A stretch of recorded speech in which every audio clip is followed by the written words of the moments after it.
এখন আমরা নতুন একটা জিনিস দেখব, যেটা হচ্ছে সাপোজ এটা হলো আপনার সার্ভারে অর্থাৎ গিটহাবে ফাইলটা আছে test.txt।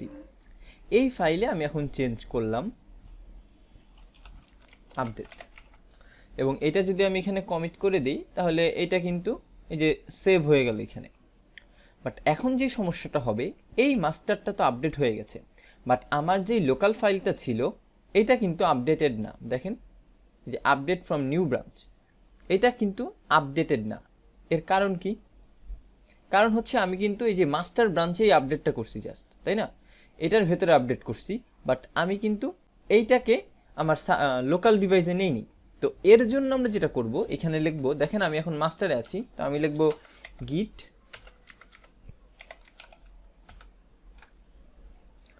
ফেচ। এর ফলে যেটা হবে, আমাদের যেই চেঞ্জগুলো আমরা করছি সেইটা ওর কাছে নিয়ে আসলো। বাট এখন যদি ফাইলে ঢুকি, এখনও কিন্তু আগের লেখাটাই আছে। তো এখন যদি আমরা চাই যে যেই লেখাটা ও ফেচ করে নিয়ে আসছে, অর্থাৎ ওর কাছে সেভ রাখছে যে আমার সার্ভারে যেই লেখাটা আছে সেটা ওর কাছে আছে, এখন আমি চাই ওই লেখাটাই যাতে এখানে লিখে ফেলাকে এই মাস্টার ব্রাঞ্চে, তখন আমি লিখব গিট হিয়ার জি মার্জ। এবং দেখেন অটো মার্জ করলাম, এবং এখন যদি টেস্টে ঢুকি, এখানে দেখেন এরকম একটা কমেন্ট করে দেখাচ্ছে।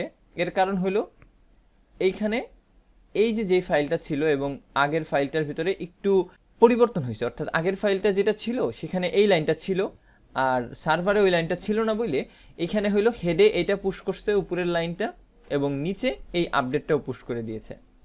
তো যখন এরকম দেখবে যে ডাটা মিলছে না, তখন ও এরকম দুইটাই আলাদা আলাদা কমেন্ট করে লিখে দিবে। তো এই তো গেল আসলে এটার কাজ। এখন এটা করলে অনেক টাইমে অনেক ধরনের সমস্যা হয়। এর জন্য আমরা আরেকটা কমেন্ট এখন শিখব, সেটা হচ্ছে পুল করা। তো এখন আবার চলে আসলাম আমার ব্রাউজারে, এবং এখানে আমি টেক্সটে ঢুকে এই ফাইলটাকে আবার এডিট করব। কি এডিট করব? এখানে 1 2 3 লিখলাম, এবং আমি নিচে এসে এটাকে কমিট করে দিলাম। এখন দেখেন এই ফাইলটা তো আপডেট হয়ে গেল, বাট আমার লোকাল যেই ফাইলটা ছিল ওইটা আগের অবস্থাতেই আছে। এখন আমি চাইলে আবার ওই ফেচটা ইউজ করতে পারি, বাট ফেচ করলে আমাদের কিন্তু দুইটা কমেন্ট লেখা লাগছে, যে একবার ফেচ করে ডাটাটা নিলাম এবং তারপরে মার্চ করলাম। বাট আমরা যদি এটা ডাইরেক্ট করতে যাই, তখন আমরা লিখব গিট পুল।